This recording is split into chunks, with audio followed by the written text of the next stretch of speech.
मूर्ख स्त्रियों, तुम्हारे ऐसे जल देने की वजह से आज तुम पापी बन गई हो। मेरी पूजा पूरे सच्चे मन से करो, अन्यथा पाप के भागीदार बनने को तैयार रहो। दिखावा मुझे पसंद नहीं। मेरे द्वारा सुनाई गई कथा शुरू से लेकर अंत तक पूरी सुनो। नमस्कार मित्रों, आप सभी का हार्दिक स्वागत है। आज के इस वीडियो में हम जानने का प्रयास करेंगे कि वे कौन सी स्त्रियां हैं जिन्हें शिवलिंग पर जल अर्पित नहीं करना चाहिए और इसके पीछे क्या धार्मिक कारण बताए गए हैं। मित्रों, प्राचीन समय की बात है। कैलाश पर्वत पर माता पार्वती भगवान शिव के समीप आती हैं। वे विनम्र भाव से उन्हें प्रणाम करती हैं और एक जिज्ञासा के साथ प्रश्न पूछती हैं। हे प्रभु, आप ही इस सृष्टि के आदि हैं और आप ही अंत हैं। आपकी इच्छा से ही काल समस्त प्राणियों को अपने अधीन करता है, किंतु आज मैं आपके श्री चरणों में एक जिज्ञासा लेकर आई हूँ। प्रभु, कृपा करके मुझे बताइए कि शिवलिंग पर जल अर्पित करने के क्या नियम हैं। कौन सी स्त्री शिवलिंग पर जल चढ़ा सकती है और कौन सी स्त्री को जल नहीं चढ़ाना चाहिए। इस विषय में मुझे विस्तार से ज्ञान प्रदान करें और मेरे मन की सभी शंकाओं को दूर करें। मित्रों, माता पार्वती की ये विनम्र प्रार्थना सुनकर भगवान भोलेनाथ मंद मंद मुस्कुराए और उत्तर देने लगे। हे देवी पार्वती, आज आपने अत्यंत उत्तम और कल्याणकारी प्रश्न किया है। शिवलिंग पर जल अर्पित करने के कुछ महत्वपूर्ण नियम होते हैं और उन नियमों का पालन करते हुए ही जल चढ़ाना चाहिए। यदि कोई व्यक्ति इन नियमों की अवहेलना करता है तो उसे पुण्य के स्थान पर पाप का भागी बनना पड़ता है। हे देवी, जहां इन नियमों का पालन नहीं किया जाता वहां से मैं रुष्ट होकर चला जाता हूं। हे प्रिय, आज मैं तुम्हें उन 3 प्रकार की स्त्रियों के विषय में बताऊंगा जिन्हें शिवलिंग पर जल अर्पित नहीं करना चाहिए। ऐसी स्त्रियों को जल चढ़ाने का कोई शुभ फल प्राप्त नहीं होता, बल्कि उन्हें महापाप लगता है। शिवलिंग मेरा साक्षात स्वरूप है। जो श्रद्धा और नियम पूर्वक मेरी पूजा करता है उसकी मैं सदैव रक्षा करता हूँ। हे पार्वती, इन नियमों को बताने से पूर्व मैं तुम्हें अपने परम भक्त सुमति की एक प्राचीन और पवित्र कथा सुनाता हूँ। इस कथा को ध्यानपूर्वक सुनने मात्र से स्त्री को 100 वर्षों तक शिवलिंग पर जल अर्पित करने के बराबर पुण्य प्राप्त होता है। जो इस कथा को श्रद्धा से सुनता है और दूसरों को भी सुनाता है, उसके सभी दुख दूर हो जाते हैं, दरिद्रता नष्ट होती है और वो संसार की मोह माया से मुक्त हो जाता है। माता पार्वती विनम्र भाव से बोली, हे स्वामी, आपके श्रीमुख से इस पावन कथा का श्रवण करना मेरे लिए अत्यंत सौभाग्य की बात है। कृपा करके मुझे वो कथा सुनाइए। मैं इसे पूर्ण श्रद्धा और ध्यान से अवश्य सुनूंगी। तब भगवान शिव देवी पार्वती को वो पवित्र कथा सुनाने लगे। मित्रों, आप भी इस कथा को ध्यानपूर्वक अंत तक अवश्य सुनिए, क्योंकि आधा अधूरा ज्ञान सदैव हानिकारक होता है। तो आइए सुनते हैं वो दिव्य कथा और कमेंट में श्रद्धा से हर हर महादेव अवश्य लिखें। मित्रों, तब भगवान शिव कहने लगे, हे देवी पार्वती, ये बहुत प्राचीन काल की बात है। देवपुरी नामक नगरी में सुखदेव नाम का एक ब्राह्मण निवास करता था। वो अत्यंत बुद्धिमान, रूपवान, गुणवान तथा सभी शास्त्रों में पारंगत था। उसने वेदों का भी गहन अध्ययन किया था। उसी नगर के समीप एक अन्य नगर था जहां सुधर्मा नाम का एक विद्वान ब्राह्मण रहता था। उसकी एक पुत्री थी जिसका नाम सुमति था। सुमति बचपन से ही भगवान शिव की बड़ी श्रद्धा और सेवा भाव से भक्ति करती थी। वो प्रतिदिन प्रातःकाल उठकर स्नान करती, विधि विधान से पूजा अर्चना करती और शिवलिंग पर जल अर्पित करने के बाद ही अपने दिनचर्या का आरंभ करती थी। मनचाहा वर प्राप्त करने के लिए उसने 16 सावन सोमवार के व्रत भी पूरे नियमों के साथ किए थे। उसके पिता सुधर्मा ने उसे बड़े लाड़ प्यार से पाला था। सुमति अत्यंत सुंदर, सुशील और गुणवान कन्या थी। जब वो विवाह योग्य हुई तो सुधर्मा को उसके विवाह की चिंता सताने लगी। इसी चिंता में एक दिन उसने अपनी पत्नी से कहा, हे प्रिय, अब हमारी पुत्री विवाह योग्य हो चुकी है। समय आ गया है कि हम उसके योग्य वर की खोज करें और उसका विवाह संपन्न कर दें। तभी उसकी पत्नी विनम्रता से बोली, हे स्वामी, मेरी दृष्टि में एक योग्य और विद्वान ब्राह्मण है। वे मेरे भाई की नगरी अक्षयपुरी में रहते हैं। उनका नाम सुखदेव है। वे अत्यंत सज्जन, धर्मपरायण और शास्त्रों की ज्ञाता हैं। मेरा विचार है कि यदि हमारी पुत्री का विवाह उन श्रेष्ठ ब्राह्मण के साथ हो जाए तो वो निश्चित ही सुखी और समृद्ध जीवन व्यतीत करेगी। तब सुधर्मा बोले, हे प्रिये, तुम बिल्कुल ठीक कहती हो। मैंने भी सुखदेव जी के विषय में बहुत प्रशंसा सुनी है। वे सचमुच एक योग्य और संस्कारी ब्राह्मण हैं। हमारी पुत्री का विवाह उन्हीं के साथ करना उचित रहेगा। मैं कल ही उनके पास विवाह का प्रस्ताव लेकर जाऊंगा। अगले दिन सुधर्मा सुखदेव के घर पहुंचे। उस समय सुखदेव बड़े प्रेम और श्रद्धा से अपने माता पिता की सेवा कर रहे थे। जब सुधर्मा ने ये दृश्य देखा तो उनका हृदय प्रसन्नता से भर उठा। वे मन ही मन सोचने लगे, वाह, ये ब्राह्मण पुत्र कितना महान है, कितनी भक्ति और समर्पण से अपने माता पिता की सेवा कर रहा है। निश्चय ही यही मेरी पुत्री के लिए योग्य वर है। तभी सुखदेव ने द्वार पर खड़े सुधर्मा को देखा। वे तुरंत आगे बढ़े, आदरपूर्वक उनका स्वागत किया और विनम्र स्वर में बोले, हे विप्रवर, पधारिए, आपका हार्दिक स्वागत है। कृपया बताइए, मैं आपकी किस प्रकार सेवा कर सकता हूं? सुखदेव का मधुर व्यवहार और अतिथि सत्कार देखकर सुधर्मा अत्यंत प्रसन्न हो गए।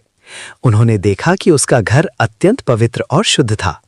घर के पूजा स्थान में विधि विधान से शिवलिंग स्थापित था और सुखदेव प्रतिदिन श्रद्धा से उसकी पूजा अर्चना करते थे।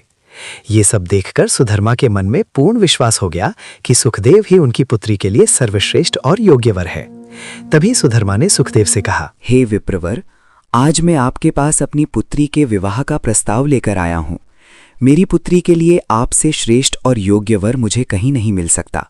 यदि आप स्वीकार करें तो मैं उसका विवाह आपसे करना चाहता हूं। ये सुनकर सुखदेव के माता पिता भी अत्यंत प्रसन्न हुए।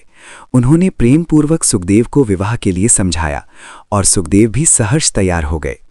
समय आने पर शुभ मुहूर्त निकाला गया और एक पवित्र स्थान पर सुखदेव तथा सुमति का विवाह बड़े धूमधाम से संपन्न हुआ। सुमति का सुंदर, मनमोहक और सौम्य रूप देखकर सुखदेव भी अत्यंत प्रसन्न हुए। वो केवल रूपवती ही नहीं बल्कि गुणवान, शीलवान और चरित्रवान भी थी। विवाह के बाद जब सुमति अपने ससुराल पहुंची तो उसने अपने पति तथा सास ससुर की पूरे मन से सेवा करनी आरंभ कर दी। अपनी मधुर वाणी और श्रेष्ठ व्यवहार से उसने शीघ्र ही सभी का मन जीत लिया। वो प्रतिदिन अपने पति से पहले जागती, घर का आंगन साफ करती, फिर स्नान करके पूजा घर में जाती और विधि विधान से भगवान शिव की पूजा करती। नित्य शिवलिंग पर जल अर्पित करती और बेलपत्र चढ़ाती। दिन भर घर के सभी कार्य करती और परिवार के प्रत्येक सदस्य को प्रसन्न रखने का प्रयास करती। रात में पति के चरण दबाकर उनके सो जाने के बाद ही स्वयं विश्राम करती। सुमति में एक आदर्श पतिव्रता नारी के सभी गुण विद्यमान थे। वो अपने पति को ही परमेश्वर मानकर उनकी सेवा करती थी। उसने कभी किसी अन्य पुरुष के विषय में विचार तक नहीं किया। वो सत्य, धर्म और पवित्रता का पालन करने वाली स्त्री थी। उसके ऐसे सात्विक और सरल स्वभाव से प्रसन्न होकर माता लक्ष्मी भी उस पर कृपा करने लगी, मानो स्वयं लक्ष्मी उसके घर में निवास करने लगी हों। उसके जीवन में सुख, शांति और समृद्धि बढ़ने लगी। मित्रों, तब भगवान शिव आगे कहने लगे, हे देवी पार्वती, धन की देवी लक्ष्मी उन्हीं स्त्रियों पर अपनी कृपा दृष्टि बनाए रखती हैं जो पतिव्रता होती हैं और सत्य तथा धर्म का पालन करती हैं। सुमति के अंदर एक श्रेष्ठ पतिव्रता नारी के सभी गुण विद्यमान थे। किंतु हे पार्वती, अब मैं तुम्हें बताऊंगा कि उसकी एक छोटी सी भूल के कारण उसका पूरा परिवार दुखों के अंधकार में डूब गया और उसके जीवन में क्लेश, अशांति और पीड़ा का आगमन हो गया। एक दिन की बात है, अगले ही प्रातःकाल से श्रावण मास आरंभ होने वाला था और संयोगवश उस दिन अमावस्या भी थी।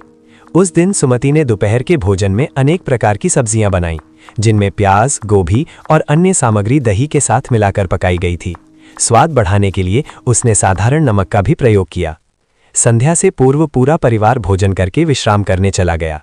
भोजन इतना स्वादिष्ट था कि कुछ सब्जी बच भी गई। अगली सुबह सुमति और सुखदेव ने वही बचा हुआ भोजन ग्रहण कर लिया। मित्रों, कहा जाता है कि तामसिक आहार मन और इंद्रियों पर विपरीत प्रभाव डालता है। उसी का प्रभाव उन दोनों पर भी पड़ा और सुमति अपने नित्य नियमों से चूक गई। दैनिक शुद्धाचार का पालन किए बिना ही उसने शिवलिंग को स्पर्श कर जल अर्पित कर दिया। इस प्रकार अनजाने में उसने पूजा की मर्यादा का उल्लंघन कर दिया। तभी उसके जीवन में विपरीत परिस्थितियों का आरंभ हुआ। अब आगे भगवान भोलेनाथ कहने लगे, हे देवी पार्वती, उस दिन जो कुछ हुआ उसे देखकर मैं अत्यंत क्रोधित हो गया। मेरी पूजा की पवित्रता भंग होते देख मैं अपने ही भक्त से रुष्ट होकर वहां से चला गया। मेरे वहां से जाते ही सुमति के जीवन में दुर्भाग्य ने प्रवेश कर लिया। उसके शरीर और मन में महामोह का वास हो गया। उस महामोह ने उसे धीरे धीरे सभी धार्मिक कार्यों से दूर कर दिया। उसके द्वारा किए गए श्रावण सोमवार के व्रतों का पुण्य भी नष्ट होने लगा। अनजाने में उन्होंने लहसुन प्याज जैसे तामसिक पदार्थों का सेवन किया। सोमवार के व्रत के दिन भी सुमति ने साधारण नमक का उपयोग कर लिया, जिससे उसका व्रत निष्फल हो गया। हे देवी, जिन व्रतों से मनुष्य को महान पुण्य प्राप्त होता है, वही व्रत उसके लिए व्यर्थ हो गए। वह अनजाने में पाप की भागी बनती जा रही थी। महामोह के प्रभाव से सुमति की बुद्धि भ्रमित हो गई। उसका मन धर्म और संयम से हटकर विषय वासनाओं में उलझने लगा। इसका विपरीत प्रभाव उसके पति पर भी पड़ा। उसका मन भी अस्थिर और चंचल रहने लगा। धीरे धीरे दोनों के जीवन से संयम समाप्त होता गया और वे मर्यादाओं को भूलने लगे। फिर एक दिन अज्ञानवश उन्होंने ऐसी भूल कर दी जिससे बड़ा अनर्थ हो गया। हे पार्वती, शास्त्रों में कहा गया है कि कुछ अवस्थाओं में स्त्री पुरुष को अत्यंत संयम और शुद्धता रखनी चाहिए, परंतु जब मनुष्य मोह और वासना के वश में हो जाता है तो वह धर्म अधर्म का विचार नहीं कर पाता। उसी पाप के प्रभाव से सुमति के पति के शरीर में भयंकर रोग उत्पन्न हो गया। वह अचानक भूमि पर गिर पड़ा। उसका शरीर पीड़ा से तड़पने लगा, अंग अंग में जलन होने लगी और वह असहनीय कष्ट से कराहने लगा और चिल्लाने लगा, हाय, ये मुझसे क्या अपराध हो गया? मेरे द्वारा ये कैसा भयंकर पाप हो गया? सब कुछ जानते हुए भी मैंने महापाप कर डाला। हे भोलेनाथ, अब मेरी रक्षा कौन करेगा? कौन मुझे इस कष्ट से मुक्त करेगा? वो दर्द से कराहता हुआ भगवान शिव को पुकारने लगा। तभी उसकी करुण पुकार सुनकर सुमति की सास तुरंत वहां आ पहुंची। जैसे ही उसने अपने पुत्र को उस अवस्था में भूमि पर पड़ा देखा, उसका हृदय दहल उठा। उसका शरीर रोग से ग्रस्त हो चुका था। वो असहनीय पीड़ा में छटपटा रहा था। ये दृश्य देखकर वो शोक और क्रोध से भर उठी। क्रोध में उसकी आंखें लाल हो गईं और उसने सुमति की ओर देखते हुए कठोर स्वर में कहा, अरे पापिनी, तूने ये क्या अनर्थ कर डाला? अपने ही पति का जीवन संकट में डाल दिया। तुझे जरा भी धर्म और मर्यादा का ध्यान नहीं रहा। तेरी ही भूल के कारण आज मेरे बेटे की ये दशा हुई है। उसके शब्द बाण की तरह सुमति के हृदय में चुभने लगे। अपने पति की ऐसी दयनीय अवस्था देखकर सुमति भय से कांप उठी। उसका चेहरा पीला पड़ गया, आंखों से आंसू बहने लगे। वो फूट फूट कर रोने लगी और हाथ जोड़कर बोली, हे सासू माँ, मुझे क्षमा कर दीजिए। मुझसे बहुत बड़ा अपराध हो गया है। मैं अज्ञान और दुर्बलता के वशीभूत हो गई थी। मेरी ही भूल के कारण आज ये अनर्थ हुआ है। मैं अपने अपराध के लिए अत्यंत लज्जित हूँ। कृपा करके मुझे क्षमा कर दें। वो विलाप करती हुई बार बार क्षमा मांगने लगी, किंतु उसकी सास का हृदय क्रोध और दुख से भरा हुआ था। उसने कठोर स्वर में कहा, अरे पापिनी, तू अभी इसी क्षण इस घर से चली जा। तुझ जैसी अधर्मिणी स्त्री का इस घर में कोई स्थान नहीं है। तूने मेरे बेटे के जीवन को दुखों से भर दिया है। न जाने आगे और कौन सा अनर्थ करेगी। उसके शब्दों में क्रोध, पीड़ा और निराशा साफ झलक रही थी। ये सुनकर सुमति का हृदय टूट गया। आंखों से आंसू रुकने का नाम नहीं ले रहे थे। कंपित स्वर में वो हाथ जोड़कर बोली, हे सासू माँ, मैं कहाँ जाऊं? मेरे पति के अलावा इस संसार में मेरा कोई सहारा नहीं है। मैं उन्हें छोड़कर कैसे जीवित रह सकती हूँ? कृपा करके मुझे घर से मत निकालिए। वो रो रो कर विनती करने लगी। उसके आंसू रुक ही नहीं रहे थे, किंतु उसकी सास का हृदय उस समय क्रोध और दुख से कठोर हो चुका था। उसने कठोर स्वर में उत्तर दिया, तू कहीं भी चली जा, मुझे कोई मतलब नहीं, पर अब इस घर में तेरा रहना संभव नहीं है। इतना कहकर उसने सुमति को धक्के देकर घर से बाहर निकाल दिया। बेचारी सुमति रोती बिलखती घर से निकल पड़ी। उसका हृदय पश्चाताप से भरा हुआ था। वो बार बार अपनी ही भूल को याद कर स्वयं को दोष देने लगी। ये सब मेरे कारण ही हुआ। यदि मैंने धर्म की मर्यादा न तोड़ी होती तो आज ये दिन न देखना पड़ता। उसे कुछ भी समझ नहीं आ रहा था कि अब कहाँ जाए, किससे सहायता मांगे। दुखी और निराश होकर वो चलते चलते घने वन की ओर निकल गई। उस वन के बीचों बीच एक छोटा सा शिव मठ था। सहायता की आशा से वो उस मठ में पहुंची, पर वहां उस समय कोई भी उपस्थित नहीं था। थकी हारी सुमति वहीं एक कोने में बैठ गई और अपने भाग्य को कोसते हुए फूट फूट कर रोने लगी। वो अपने अपराधों को याद कर गहरे पश्चाताप में डूबी हुई थी। कुछ समय बाद उस मठ के पुजारी, एक साधु महात्मा वहां आए। उन्होंने देखा कि एक स्त्री उदास और व्याकुल अवस्था में अकेली बैठी है। उसे इस प्रकार दुखी देखकर वे आश्चर्यचकित हो गए।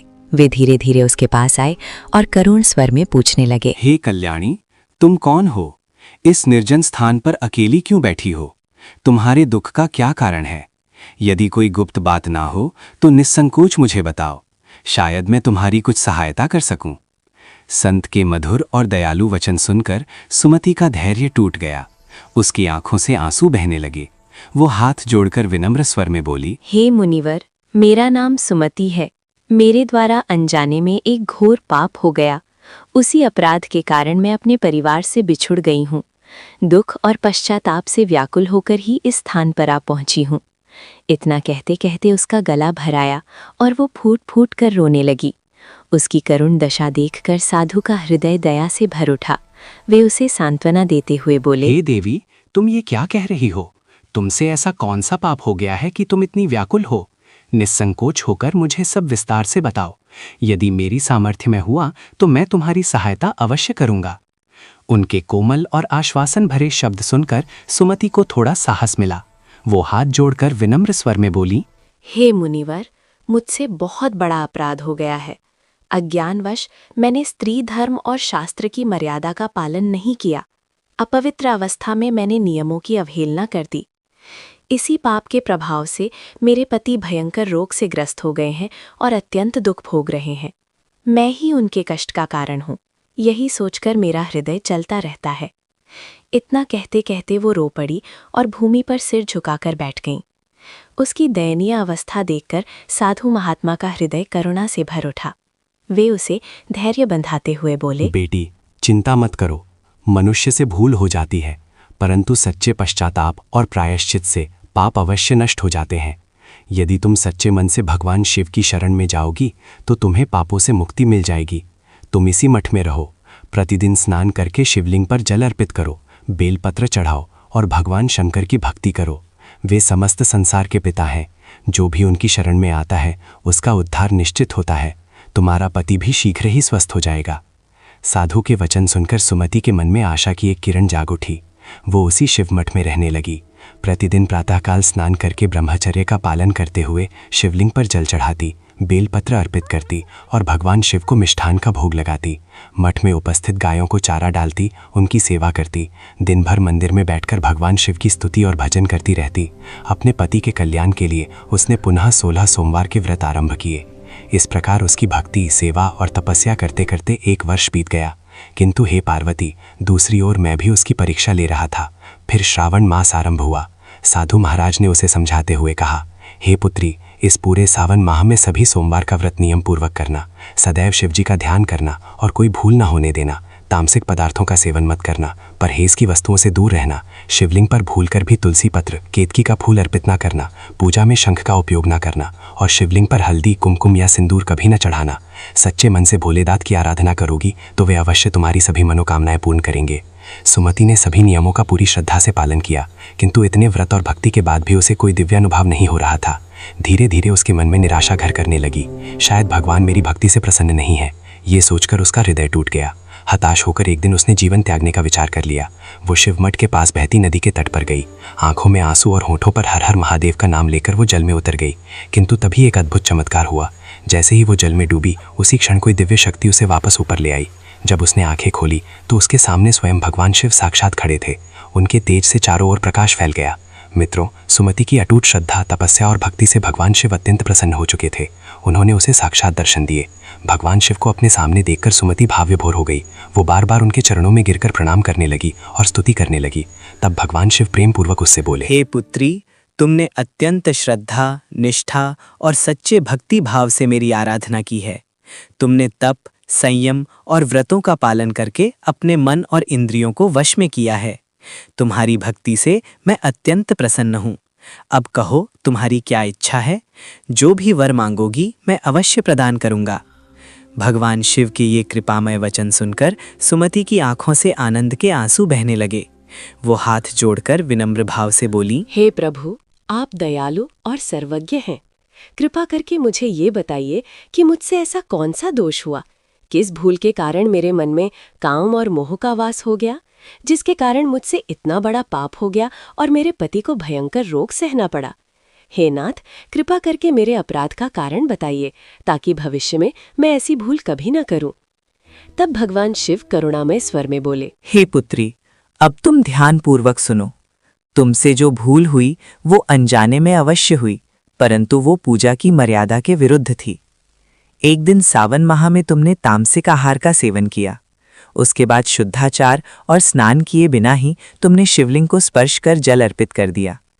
हे पुत्री, जब स्त्री पुरुष गृहस्थ धर्म का पालन करते हैं तब उसके पश्चात शरीर को शुद्ध किए बिना पूजा अर्चना नहीं करनी चाहिए। ऐसी अवस्था में शिवलिंग को स्पर्श करना उचित नहीं माना गया है। शिवलिंग मेरा ही साक्षात स्वरूप है, मेरा अंश अवतार है। उसकी पवित्रता बनाए रखना अत्यंत आवश्यक है, परंतु तुमने अपवित्र अवस्था में ही मुझे जल अर्पित किया, जिससे पूजा की मर्यादा भंग हुई। इसी कारण मैं तुम्हारे घर से रुष्ट होकर चला गया। मेरे वहां से जाते ही तुम्हारे जीवन में महामोह ने प्रवेश कर लिया। उस मोह ने तुम्हारी बुद्धि को भ्रमित कर दिया और तुम्हारे तथा तुम्हारे पति दोनों के मन पर वासनाओं का प्रभाव बढ़ गया। जब मनुष्य धर्म और संयम खो देता है तब पाप उसके जीवन में स्थान बना लेता है। उसी पाप के प्रभाव से तुम्हारे पति को भयंकर रोग ने घेर लिया। भगवान शिव की वाणी सुनकर सुमति लज्जा और पश्चाताप से भर उठी। वो हाथ जोड़कर पुनः बोली, हे प्रभु, मुझसे ये बड़ा अपराध अनजाने में हो गया। मैं अज्ञानवश धर्म की मर्यादा को समझ नहीं सकी। मेरी ही भूल के कारण मेरे पति को इतना कष्ट सहना पड़ा। हे भोलेनाथ, अब आप ही दयालु हैं, आप ही मेरे रक्षक हैं। कृपा करके बताइए, इस पाप का प्रायश्चित क्या है? मैं कौन सा उपाय करूं जिससे मेरे पाप नष्ट हो जाएं? तब भगवान शिव करुणामयी दृष्टि से उसकी ओर देखकर बोले, हे सुमति, चिंता मत करो, तुमने अपने अपराध का प्रायश्चित कर लिया है। 1 वर्ष तक तुमने पूर्ण संयम और ब्रह्मचर्य का पालन किया, नित्य श्रद्धा से मेरी पूजा की, शिवलिंग पर जल अर्पित किया, बेलपत्र चढ़ाए और 16 सोमवार के व्रत भी नियम पूर्वक किए। तुम्हारी तपस्या, पश्चाताप और सच्ची भक्ति ने तुम्हारे सभी पापों को नष्ट कर दिया है। हे पुत्री, अब तुम पूर्णतः पापों से मुक्त हो। भगवान शिव के ये कृपामय वचन सुनकर सुमति का हृदय आनंद से भर उठा। उसकी आंखों से कृतज्ञता के आंसू बहने लगे। वो हाथ जोड़कर विनम्र स्वर में पुनः बोली, हे प्रभु, आपकी कृपा से मैं पापों से मुक्त हो गई। अब मेरी एक और विनती है, कृपया मुझे ये ज्ञान प्रदान कीजिए कि किन अवस्थाओं में शिवलिंग को जल अर्पित नहीं करना चाहिए और शिवलिंग की पूजा तथा जल चढ़ाने के क्या-क्या नियम हैं, ताकि भविष्य में मुझसे या किसी अन्य भक्त से ऐसी भूल कभी ना हो। तब भगवान शिव गंभीर, शांत और उपदेशात्मक स्वर में बोले, हे पुत्री, अब मैं तुम्हें शिवलिंग पर जल अर्पित करने के नियम बताता हूँ। तुम इन्हें ध्यानपूर्वक सुनो और सदैव स्मरण रखना। शिवलिंग अत्यंत पवित्र है, ये मेरा साक्षात स्वरूप है और मुझे अत्यंत प्रिय है। इसलिए इसकी सात्विकता और पवित्रता बनाए रखना प्रत्येक भक्त का कर्तव्य है। पहला नियम, कभी भी अपवित्र अवस्था में शिवलिंग को स्पर्श नहीं करना चाहिए। दूसरा नियम, जो स्त्री मासिक धर्म की अवस्था में हो उसे शिवलिंग को स्पर्श या जल अर्पित नहीं करना चाहिए। उस समय शरीर को विश्राम और शुद्धि की आवश्यकता होती है, इसलिए पूजा से विरत रहना ही उचित है। तीसरा नियम, स्त्री और पुरुष को दाम्पत्य संबंध के पश्चात स्नान आदि करके शुद्ध हुए बिना शिवलिंग को स्पर्श नहीं करना चाहिए और ना ही जल अर्पित करना चाहिए। ऐसी अवस्था में पूजा करना दोषपूर्ण माना गया है। चौथा नियम, जो स्त्री अपने पति का त्याग कर चुकी हो या विवाह के पश्चात अधर्म के मार्ग पर चल रही हो उसे भी शिवलिंग की पूजा नहीं करनी चाहिए। हे पुत्री, शिवलिंग की पूजा सदैव पवित्र मन, शुद्ध शरीर और सात्विक आचरण से करनी चाहिए। भक्ति में शुद्धता ही सबसे बड़ा नियम है। जो स्त्री पतिव्रता, सदाचारिणी और धर्म का पालन करने वाली हो अथवा कुमारी कन्या हो, वही सच्चे भाव से शिवलिंग की पूजा का पूर्ण फल प्राप्त करती है। हे सुमति, ये शिवलिंग पूजा के महत्वपूर्ण नियम है। तुम इन्हें सदैव स्मरण रखना और अन्य लोगों को भी बताना। भगवान शिव का उपदेश सुनकर सुमति ने श्रद्धा से सिर झुका दिया और विनम्र स्वर में बोली, हे प्रभु, आप दयालु हैं, कृपालु हैं, समस्त संसार के रक्षक हैं। यदि आप मुझ पर प्रसन्न हैं तो मुझ पर एक और कृपा कीजिए। मेरे पति भयंकर रोग से पीड़ित हैं, वे असहनीय कष्ट सह रहे हैं। कृपा करके उन्हें इस रोग से मुक्त कर दीजिए। उनका स्वास्थ्य ही मेरे जीवन का सबसे बड़ा सुख है। वो रोते रोते बार बार भगवान से प्रार्थना करने लगी। तब भगवान शिव करुणा से मुस्कुराए और बोले, हे पुत्री, तुमने पूरे 1 वर्ष तक अत्यंत श्रद्धा और निष्ठा से इस शिवलिंग की पूजा की है। प्रतिदिन बेलपत्र अर्पित किए हैं। वृक्षों में बेलपत्र मुझे अत्यंत प्रिय है। जो भक्त सच्चे मन से मुझे बेलपत्र चढ़ाता है, उस पर मेरी विशेष कृपा होती है। तुमने जो बेलपत्र मेरी पूजा में अर्पित किए हैं, उन्हीं पत्तों में मेरी कृपा का वास है। तुम उन्हें ले जाकर अपने पति को गुप्त रूप से खिला दो। वे रोग और पाप दोनों से मुक्त हो जाएंगे। इतना कहकर भगवान शिव अंतर्ध्यान हो गए। भगवान के दर्शन और वरदान पाकर सुमति आनंद से भर उठी। उसकी आंखों से कृतज्ञता के आंसू बहने लगे। वो बार बार भगवान शिव को प्रणाम करती हुई बोली, हर हर महादेव, आपकी कृपा परम्पार है। फिर वो शिवलिंग पर अर्पित कुछ बेलपत्र सावधानी से उठाकर अपने घर की ओर चल पड़ी। घर पहुंचकर उसने श्रद्धा से वे पत्ते अपने रोगग्रस्त पति को खिला दिए। जैसे ही उसके पति ने वे बेलपत्र ग्रहण किए, उसी क्षण एक चमत्कार हुआ। धीरे धीरे उसका रोग दूर होने लगा। शरीर स्वस्थ और तेजस्वी हो गया। कुछ ही पलों में वो पूर्णतः स्वस्थ हो उठा। वो आश्चर्य और आनंद से भरकर उठ बैठा और सुमति को गले से लगा लिया। ये दृश्य देखकर सुमति की सांस भी स्तब्ध रह गई। उसकी आंखों से भी खुशी के आंसू बह निकले। अब उसे अपनी भूल का एहसास हुआ और उसने सुमति को स्नेहपूर्वक अपने गले लगा लिया। इसके बाद पूरा परिवार पुनः सुख, शांति और आनंद के साथ रहने लगा। मित्रों, तब भगवान शिव आगे कहने लगे, देवी, यही कारण है कि कुछ विशेष अवस्थाओं में स्त्रियों को शिवलिंग पर जल अर्पित नहीं करना चाहिए और ना ही उसे स्पर्श करना चाहिए, अन्यथा उसके अशुभ परिणाम अवश्य भोगने पड़ते हैं, जैसा सुमति को भोगना पड़ा। प्रिय दर्शकों, अब हम शिवलिंग पूजा से जुड़े कुछ महत्वपूर्ण नियमों को जानते हैं। भगवान शिव की पूजा अत्यंत पवित्र मानी जाती है, इसलिए कुछ वस्तुओं का उपयोग उनकी पूजा में वर्जित बताया गया है। यदि इनका प्रयोग किया जाए तो पुण्य के स्थान पर दोष लग सकता है। सबसे पहले तुलसी पत्र। तुलसी माता लक्ष्मी का स्वरूप मानी जाती हैं और माता लक्ष्मी भगवान विष्णु की अर्धांगिनी है, इसलिए तुलसी पत्र शिवलिंग पर अर्पित नहीं किया जाता। दूसरा है शंख। मान्यता है कि शंख की उत्पत्ति शंखचूड़ नामक दैत्य से हुई थी, जिसका वध भगवान शिव ने किया था। इस कारण शिव पूजा में शंख का उपयोग नहीं किया जाता। तीसरा है केतकी का फूल। पुराणों के अनुसार ब्रह्मा और विष्णु के विवाद में केतकी ने असत्य का साथ दिया था। तब भगवान शिव ने उसे श्राप दिया कि उसकी पूजा में उपयोग नहीं होगा, इसलिए केतकी पुष्प भी शिवलिंग पर नहीं चढ़ाया जाता। भगवान शिव को बेलपत्र अत्यंत प्रिय है। इसके अतिरिक्त धतूरा, कनेर के फूल, दूध, जल और चंदन अर्पित करना शुभ माना जाता है। श्रद्धा और शुद्धता से की गई पूजा से भगवान शिव शीघ्र प्रसन्न होते हैं। पुराणों में शिवलिंग को ब्रह्मांड की ऊर्जा का केंद्र बताया गया है। इसी से संपूर्ण सृष्टि की उत्पत्ति मानी जाती है, इसलिए शिवलिंग के आसपास स्वच्छता और पवित्रता बनाए रखना आवश्यक है। पूजा स्थल पर अशुद्ध वस्तुएं, चमड़े की चीजें, मांसाहार या अपवित्र सामग्री नहीं रखनी चाहिए। वातावरण सात्विक और शांत होना चाहिए। जो भक्त श्रद्धा से शिवलिंग पर जल अर्पित करते हुए महामृत्युंजय मंत्र का जाप करता है, उसके जीवन के कष्ट और रोग दूर होने लगते हैं तथा उसकी मनोकामनाएं पूर्ण होती हैं। मित्रों, आशा है आपको ये पवित्र कथा और जानकारी अवश्य पसंद आई होगी। यदि आपको ये कथा अच्छी लगी हो तो वीडियो को लाइक करें, चैनल को सब्सक्राइब करें और अपनी श्रद्धा व्यक्त करें। आप सभी का अंत तक जुड़े रहने के लिए हृदय से धन्यवाद। हर हर महादेव।